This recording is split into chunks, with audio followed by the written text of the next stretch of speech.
I've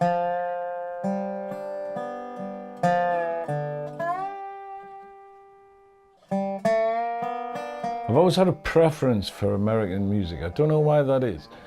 I seem to have come full circle in the last few weeks though, because I've just caught up with a CD which involves the Chieftains and a lot of people from Nashville.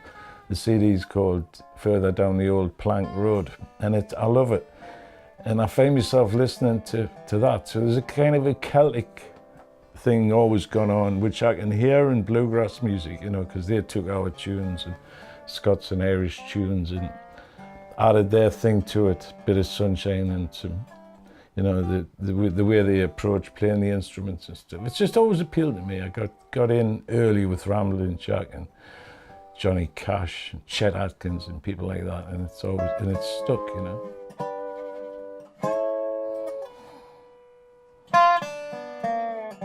Hi, I'm Jim Hornsby, professional musician.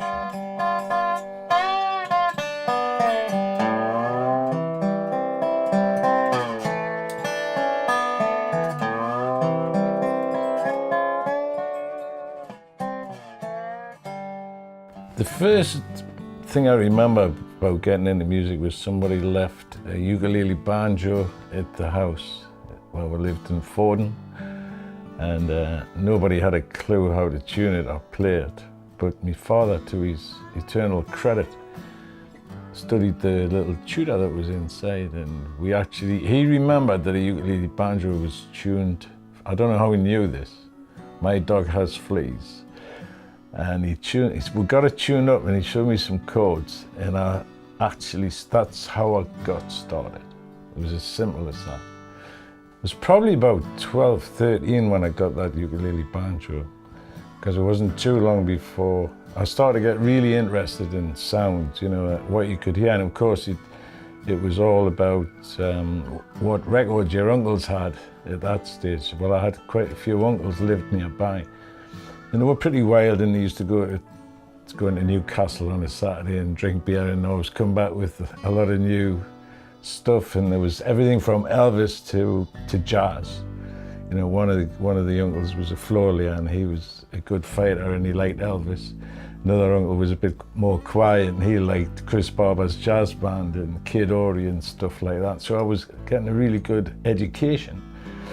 And at that same time, and that was in my grandmother's house in Forden, and when they went to bed, which we inevitably did to get ready for the nighttime session, my grandmother put the radio on, and she used to listen to Radio Luxembourg.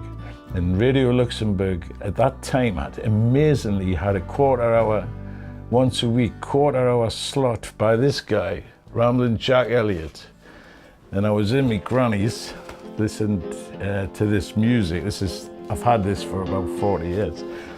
And all of a sudden this guy comes on doing the talking blues and playing guitar, and that was it. That was the beginning of the whole country stroke bluegrass, as they call roots music thing now. It started right there in my granny's house on a Saturday afternoon. I think it was about 6:15 on a Saturday. 20 of them, 20 mule teeth. About the only thing left nowadays. So the band thing was, that came about because of another album coming up. This fella, Wayne Eddy. You know, most guitar players had a hero, and he was my hero when I was a kid. I had that haircut, hard to believe now, but I know I'm slightly receding these days.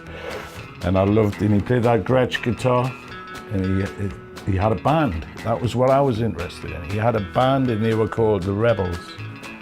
And it's a great name for a band, but it was at that time. And he had these great sounds on the radio at the time, you know, things like Ramrod, Peter Gunn, Because They're Young, tunes like that. Great atmosphere on the records. And I saw him on black and white TV once on a Saturday night, and he was playing Shazam. And I was really taken with that. I saw the band with bass, drums, and sax piano, piano. I thought, I've got to have some of that.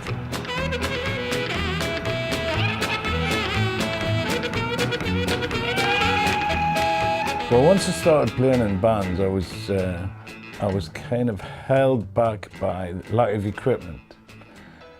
There was no money in there was 4 of us, 4 kids. This sounds like one of those front porch stories. There was 4 of us kids, and there was no money for amplifiers and stuff like that, you know. And I didn't even have a good guitar. So there was a bunch of people in Gosforth that I got to know, and they lived on the Grange and near Gosforth High Street. And they had amps and guitars, so I used to just borrow theirs.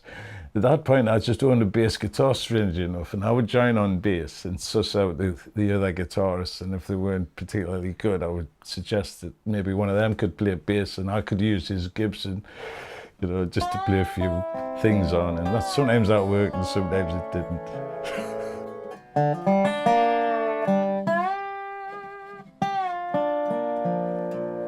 Sort of away gigs that I did was with a guy called Frank Yongo, this is an amazing story. He was a Johnny Cash impersonator from Manchester, who'd been doing it so long he thought he was actually Johnny Cash, and he used to speak like it all the time, you know, if you know what I mean.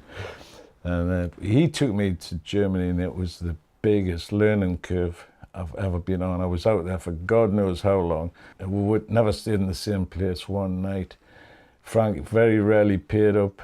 But he did when he could, but you know, he was living on a wing and a press him as we were, and he taught me so much. It was a great trip.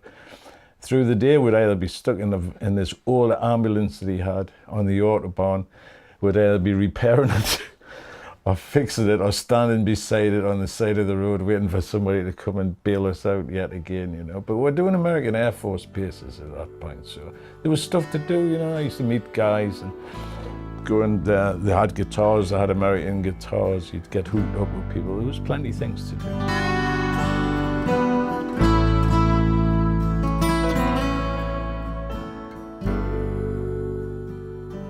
For a long time I was really primarily concerned with just responding to people's requests to play on the music, and I never really thought too much about writing any stuff myself. But that changed when Dave Brewers from the Kane Gang and the guy who's the head of Fender, Graham Matheson, who I was involved with, suggested that I might like to do, it was a cassette at that point, it was just before CDs, and that was the downfall as well. The timing was bad, but I might like to do an instrumental CD, which I did, and it's on the website, it's on the Diesel Therapy website, you can download it for free. And that experience was quite demanding for me because I had to find enough material, and I actually wrote a few tunes. And since then, some of those tunes became songs because I thought, oh, it's quite nice melodies, and I started to think about. And then I did my first solo album where I was sort of writing all the songs and lyrics.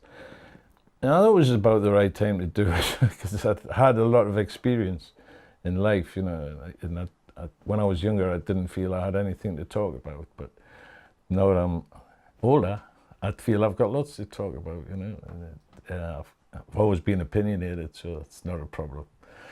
So that's how that came about. And then I got hooked up with a great guitar player called Danny Holmes, and we used to jam together a lot in guitar shops, and we used to come around here and we used to play, and we started to play instrumental stuff originally, then we started to write songs, and that's how Diesel Therapy came about. Download, which is quite an interesting idea for me, came about through Steve Cunningham, who has Boomchang Records, which is a local label he set up to help singer-songwriters, young people. I'm not sure I fit into that category, but we've known each other for a long time, and we have a mutual respect. And I just was talking to him one day, and I said, I've got some new tunes that I don't know what to do with because I don't really feel inclined to make an album. For all kinds of reasons, time, finance is what's going to happen with the genre, you know, CDs are going out of fashion fast, etc. And he said, well, why didn't, well, I went around and playing one of these songs, and before I knew what was happening, we had it recorded, you know, and that's the kind of speed I like to work at. That was great for me to just 2 sessions, two-hour sessions, and you're done, you know, and your song's out there. And the next thing I know, Steve's got it on the web, and people can hear it, you know. And that's how we've come to this point today. It's pretty painless, I thought.